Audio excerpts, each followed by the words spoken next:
Well, some of you are aware of this famous book, Tragedy and Hope, written by Georgetown professor Carroll Quigley way back in 1966. Carroll Quigley wrote this 1,300-page book, and he told us in his book that he was aware of a secret society whose purpose was to rule the world, and that its agents in the United States were the Council on Foreign Relations. Now, toward the end of his book, Carroll Quigley said this: the two parties should be almost identical, so that the American people can throw the rascals out at any election without leading to any profound or extensive shifts in policy. Now, I'm sure many of you in this audience realize that you can change from Democrat to Republican, and back to Democrat and back to Republican, and there's no change. Right? So what Quigley wanted to see happen has happened. And the ones who were able to do that to the Republican Party were the neoconservatives.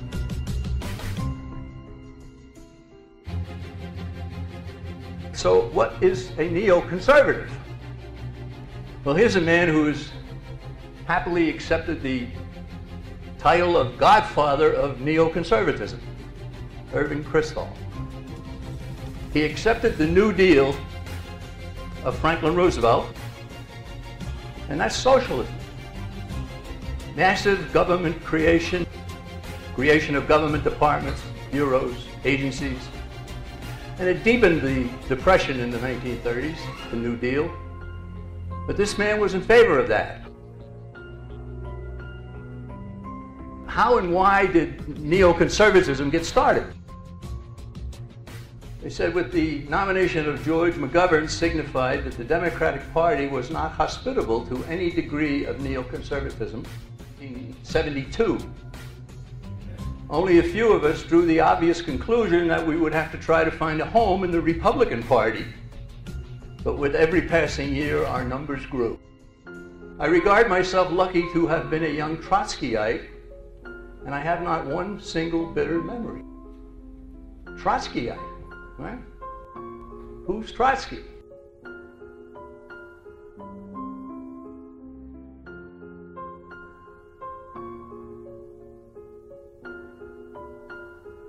Well, when Lenin seized control of Russia in 1917, he had a partner. His name was Trotsky. And Trotsky is just as much a criminal as Lenin ever was. Lenin died in 1924, and then Trotsky and Stalin were teammates. So Trotsky and Lenin worked together, then Trotsky and Stalin, and they had a fallout. He was exiled by Stalin in 1927. And he ended up in Mexico, where he was slain by one of Stalin's agents with an axe through his head. Okay, so the neoconservative movement is socialism, internationalism, and Trotskyism.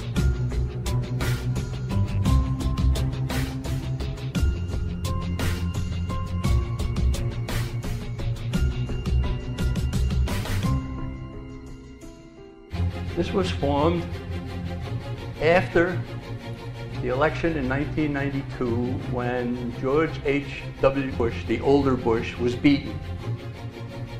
And his top assistants, Dick Cheney, Donald Rumsfeld, Paul Wolfowitz, had already decided, after having engineered the first attack on Saddam Hussein, they wanted to do it again. But they weren't able to do that because Papa Bush lost the election to Bill Clinton. Okay, so the project of the New American Century was formed during the Clinton administration by these people. So, the path to war. So out of office in '93, they formed the PNAC. They petitioned Clinton and Gingrich, who was then Speaker of the House, to invade Iraq. Well, Clinton got himself tied up with some personal matters. I am looking forward to the opportunity in the next few days of testifying. I will do so completely and truthfully. I am anxious to do it, but I hope you can understand why in the interim I can and should have no further comment on these matters. Thank you very much. Are you standing by your public statement on Monica Lewinsky, Mr. President? Wasn't able to do it.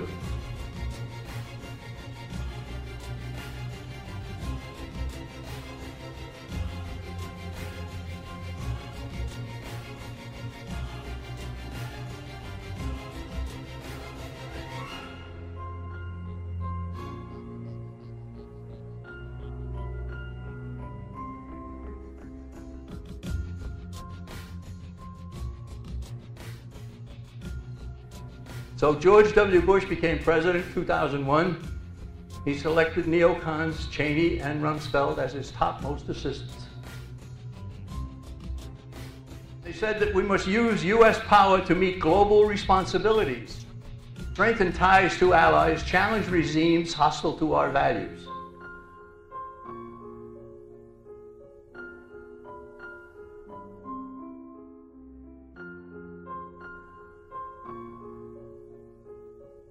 They urged the invasion of Iraq before 9/11.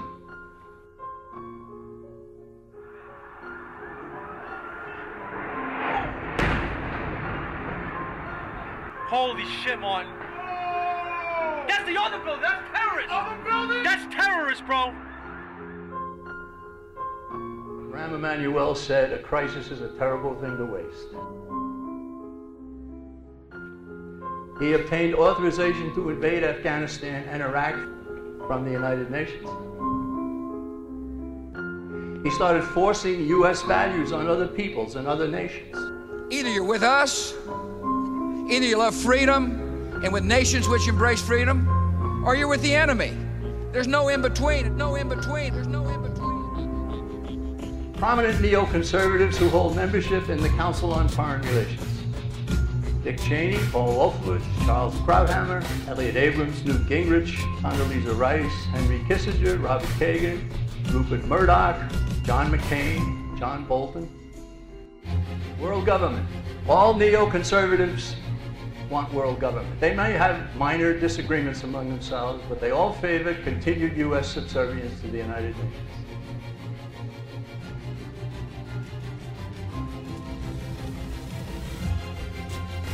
Tonight, I want to talk to you about neoconservatism and their rise to power and virtual takeover of U.S. foreign policy. Most Jews were communists in the 1930s. Most Jews lived in New York City at that time. Most of the Jews at that point went to City College in New York. And we have the famous story of Alcove A at the lunchroom there, which was the Stalinists, and Irving Kristol was part of Alcove B and the Trotskyites. And so our story begins pretty much in the 1970s. We had Watergate, and then following Watergate, which was a coup d'etat that got rid of Richard Nixon. And during this period of time, we also had the end of the fall of Vietnam. And so we had a widespread sense of disillusionment in the country, and a widespread sense that somehow America's foreign policy had gotten out of control, specifically because of the CIA. And so Jimmy Carter decided to capitalize on this and make it the issue of his presidential campaign. And it succeeded. He got elected, was elected in 1976, and in 1977 he decided that he's going to clean house. Perpetrates what came to be known as the Halloween Massacre, the Carter administration's attempt to bring the CIA under control. The result of this was anywhere between 800 and 2,000 rogue CIA agents, also known as cowboys, were basically fired. George H.W. Bush is one of the cowboys, and he's out of power. And so what he tries to do is basically regroup his forces, get those people together now, and work for the overthrow of Jimmy Carter. Part of this vendetta against the remaining CIA was a plan to undermine all of the CIA's intelligence reports. The history of post-World War II America, also known as the Cold War, is the history of peace threatening to break out and people rushing to make sure that doesn't happen. The cowboys have lost their jobs. They need to regenerate the CIA. They need to put it back on the cutting edge, and so they need a threat. And the CIA at this point, the people who are left, who are doing the real intelligence reports, are simply saying, no, there's no threat. George Bush arranged at this point was he wanted another opinion. And the name of the group that was to give him the other opinion was called Team B. And Team B were the neoconservatives under the direction of Richard Pipes, the Harvard professor. And they came up with a statement that was a preposterous exaggeration of the Soviet military threat at the time, because the Cold War was starting to sputter out under Jimmy Carter. Trotskyites got their foothold in the government by becoming part of Team B. This was their beachhead in power in Washington. This was their beachhead.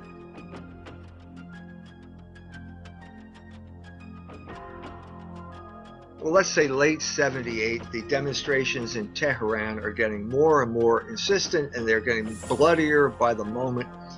The Ayatollah Khomeini absolutely hates Jimmy Carter, and so the Bush wants to be president, and he's going to use his CIA cowboys to get him elected president, but it's not in the cards. And so as 79 turns into 80, it looks as if Ronald Reagan's going to be the guy. David Rockefeller is the one who, through Kissinger, who was the Rockefeller asset, persuaded Carter to let the Shah into the country. The Shah needs a place to live. He's dying of cancer. Jimmy Carter allows him to come to the United States. At that point, the Iranian students storm the embassy in Tehran, take over the embassy, and hold 150 some Americans hostage. This is in November of 1979. So the Ayatollah is collaborating with the CIA here at this point to drive Jimmy Carter from office, which happens. The CIA delivered, I think it's $24 million. The Ayatollah's government took the money from Bush and they prolonged it for the money, and because they hated Jimmy Carter. What they were thinking, they were crazy, because it's like jumping from the frying pan into the fire. You think Jimmy Carter's bad, wait till George Bush and Ronald Reagan take over the White House. And then there's that great moment when Ronald Reagan gives his inaugural address and he says, "Free those hostages," and within 15 minutes they were free. As if he had some time. What power this man had. How did he do that from all the way over there? The Americans promise we'll never interfere in your internal affairs again. Well, that wasn't even worth the paper it was written on, because within 1 year they had goaded Saddam Hussein into attacking Iran. There's a picture on the web of Donald Rumsfeld shaking hands with Saddam Hussein.